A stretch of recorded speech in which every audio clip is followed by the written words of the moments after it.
In this module, Module 13, I'll introduce another method for minimizing equations. And this method is called the Quine-McCluskey Method. And so we've talked about two other methods so far. Well, Boolean algebra, which is the fundamental method that all of these other methods are based on. And the second method we talked about was K-maps. And K-maps use the combining theorem graphically. And now we'll introduce the Quine-McCluskey method. Quine-McCluskey method also uses the combining theorem as its basis. So I'll briefly introduce the history of the Quine-McCluskey method, and I'll talk about the process.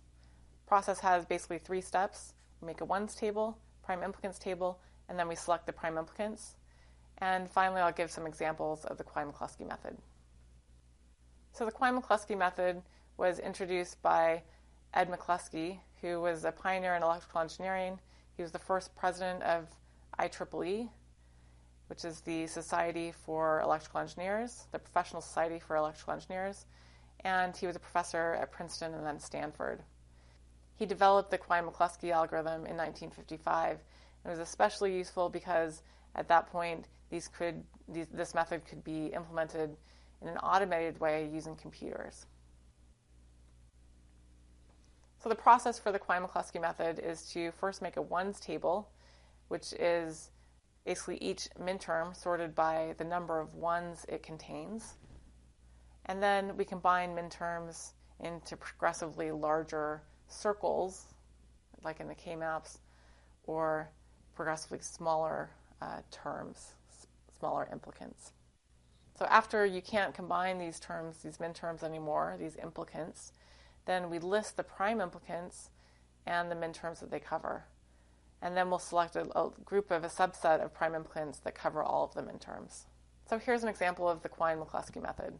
So we'll start by listing the minterms ordered by the number of ones they have. So here's the number of ones, and then we list we call them size 1 implicants because they cover just a single minterm. And so with 3 input variables, we could have 0 ones, we could have 1, 1, and the input combination. We have 2 ones, and we could have 3 ones. So we look at the output and see where it is 1. So which minterms should be included in our function?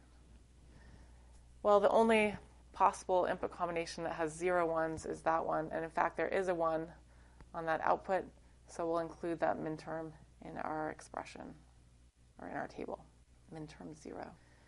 Now we look at minterms that contain a single 1. Well, this will be the 0, 0, 1 combination, so 1, 2, 4 in the case of 3 inputs. If we had 4 inputs, 1, 2, 4, 8. If we had more inputs, every basically power of 2. So in fact, there is an output that's 1 in that case. We include that in our table, 0, 0, 1, minterm 1, and minterm 2 as well. So 0, 1, 0. This input combination has a single 1, and so does minterm 1. And now we look for outputs that are 1 where it has 2 ones in it. So this is either 3, minterm 3, yep, that does have a 1 on the output, so we include that in our table. And 5, 1, 0, 1, does have an output of 1, so we include that in our table. Minterm 5 and minterm 6. 1, 1, 0. And the only possibility we would have had for 3 ones would have been 1, 1, 1. That output's 0, so that's not included in our table. So we double check, and we see that we have, in fact, 6 cases, 6 input combinations that give us outputs of 1, and we have 1, 2, 3, 4, 5, 6 minterms in our table. So we did a double check, make sure that that was correct, and looks good. So that's the first part of our ones table. We're going to enter the minterms into our ones table and order them by the number of ones that those minterms have. Now we're going to combine these. We combine two minterms to get the size 2 implicants. And so we're going to combine from one group to the group right below it. So we look at this group here, minterm 0, and we say, well, can I combine with minterm 1? In fact, I can. And so they differ only in the C term. So C will be a don't care. We're going to get 0, 0. We'll put a dash for don't care. So in other words, for this example, 0, 0, dash, the implicant associated with that would be A bar, B bar. The C term was combined out. The C term is a don't care. Now we check the next ones. See if we can combine minterm 0, 0, 0, 0 with minterm 2. In fact, we can. They differ only in the B term. So the B term is combined out. We get 0, dash, 0. And we can write, or we should write what minterms we've combined. This was minterms 0 and 1. And this one was combining minterm 0 with minterm 2. So now we're going to move down and try to combine between group 1 and group 2. Notice that we didn't try to combine between groups 0 and 2 because those would have differed in more than one place. In order to use combining, we have to have them differ in a single literal. So now we try to use combining between group 1 and group 2. So we take the first minterm 0, 0, 1, try to combine it with minterm 3. In fact, we can. These differ only in the B position. And so we get 0, dash, don't care, 1. That was combining minterms 1 and 3. And now we try to combine minterm 1 with the next one, minterm 5. In fact, those only differ in the A position. So that works. Don't care, 0, 1 is minterm 1 and 5.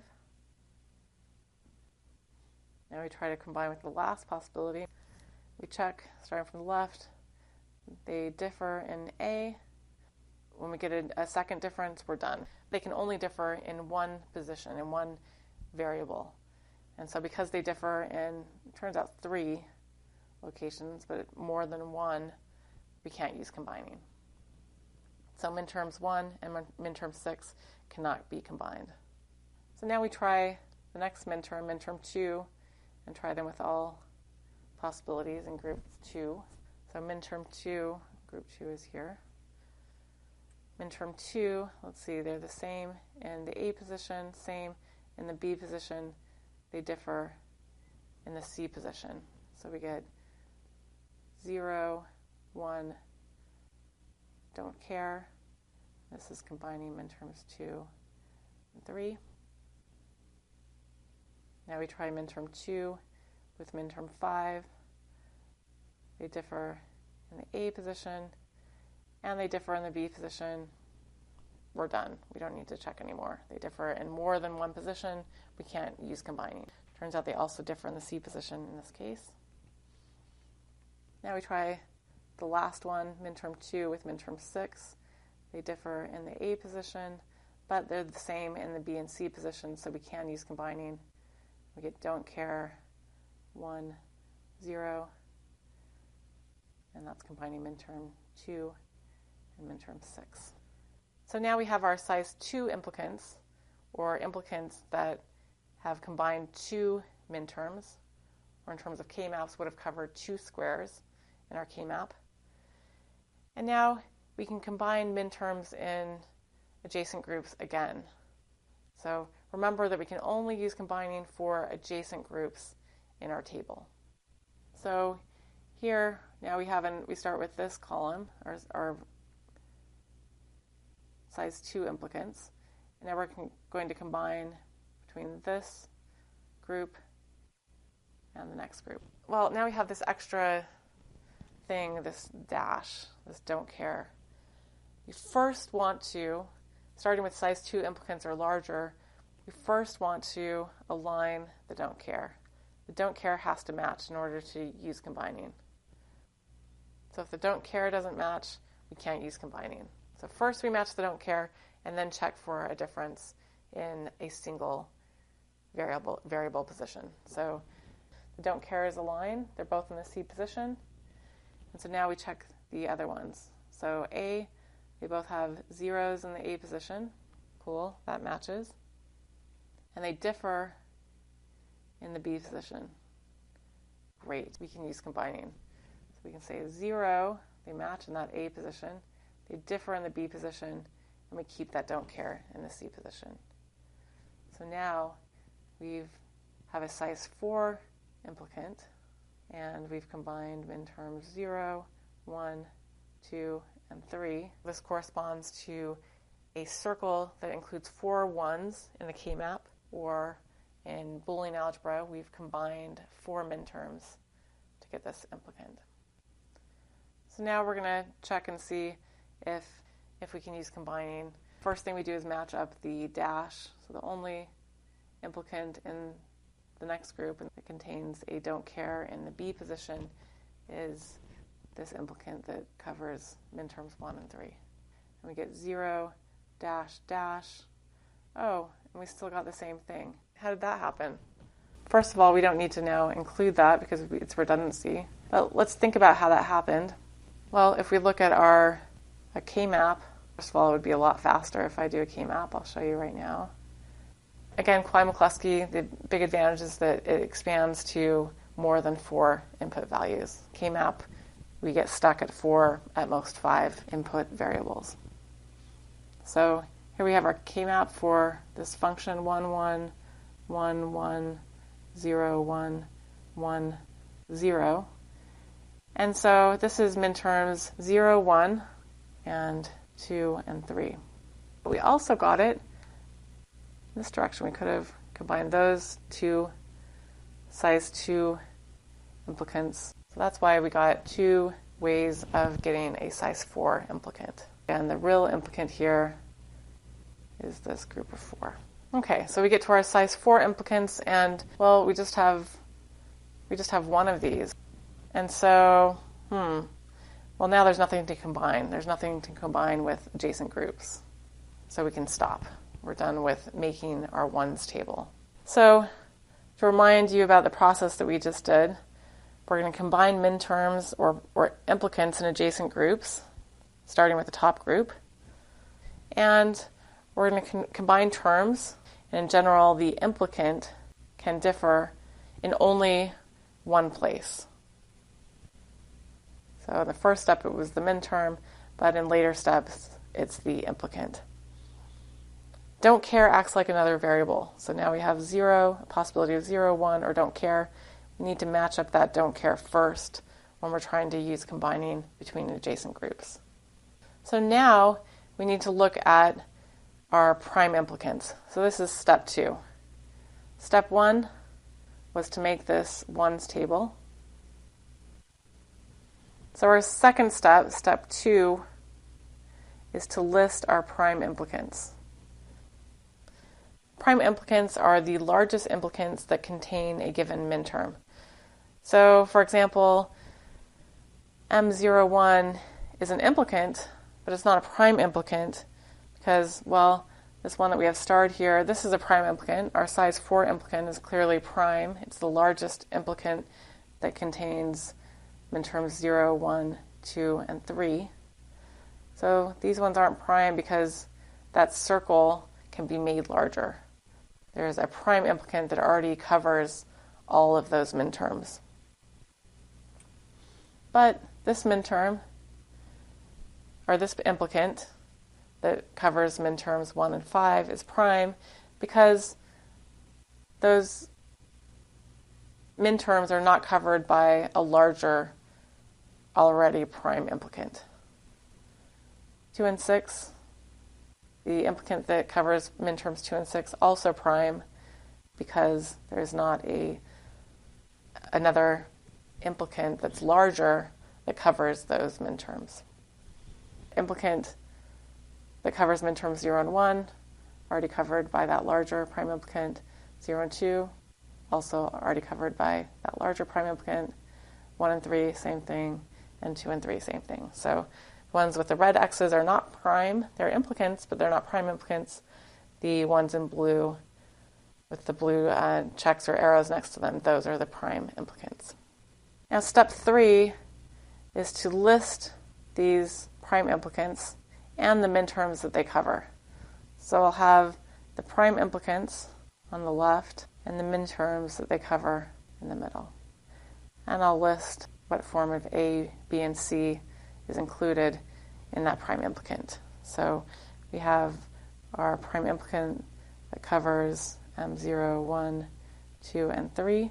Minterms that we need to cover are, I'm just going from this truth table, minterm 0, minterm 1, here, minterm 2,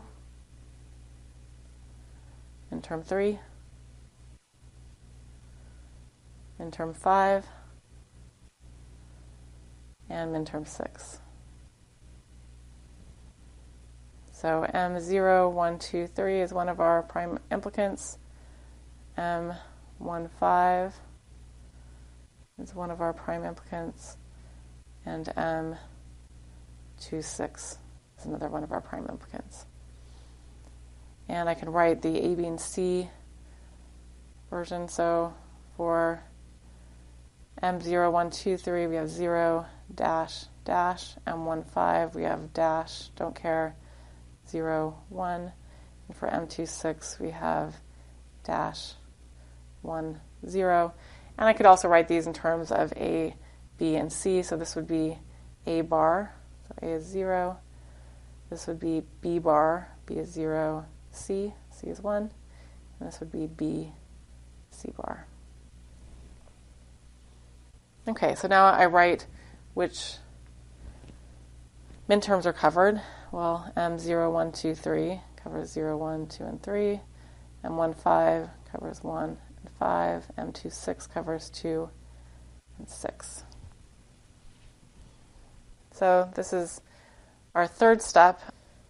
And now we want to figure out which prime implicants to include in our equation. So we first look at our minterms and say, well, which minterms are covered by only a single prime implicant? So 6 is only covered by M2, 6. 5 is only covered by M1, 5. And 3 is only covered by M0, 1, 2, 3, as well as 0. So again, we look at those columns that have a single X. That means that that minterm is the only one that covers, that implicant is the only one that covers that minterm. And those need to be included in our equation. So in this case, all of the prime implicants need to be included in our equation. We kind of get for free these ones that have multiple implicants that cover them, these minterms that have multiple implicants that cover them. But we get now our A bar or B bar C or B C bar as our equation. As a comparison, I'm going to go ahead and solve this using a K-map. Well, first of all, I'm going to show that it's simpler. It'll take me a lot less time. So if you can use a K-map, use a K-map. If you can use it as redundancy, use it. But if you're given a choice to use Quine-McCluskey or a K-map, use a K-map because it'll be faster. But again, for functions that have more than 4 inputs, Quine-McCluskey is the way you're going to have to go. So let's go ahead and do this in a K-map form. So 1, 1, 1, 1, 0, 1, 1, 0, entering the K-map from the truth table over here. And now we're going to draw our circles. Well, this 1 can only be circled by that circle. This one only has one possibility, 2. And then we have our circle of 4 there. So the circle of 4 is A bar, only the 0 form of A. The complement form of A is included in that circle. This one is B bar C. This one is B C bar. So we got the same result using either a K-map or the Quine-McCluskey method. This was a lot faster using the K-map, but this method of Quine-McCluskey is very useful for larger than 4 input variables. So again, the process is to make this ones table. First, list each minterm sorted by the number of ones, and then combine the minterms. Second is to make the prime implicants table. When you can't combine anymore, list the prime implicants and the minterms they cover. And the third step is to select the prime implicants to cover all minterms.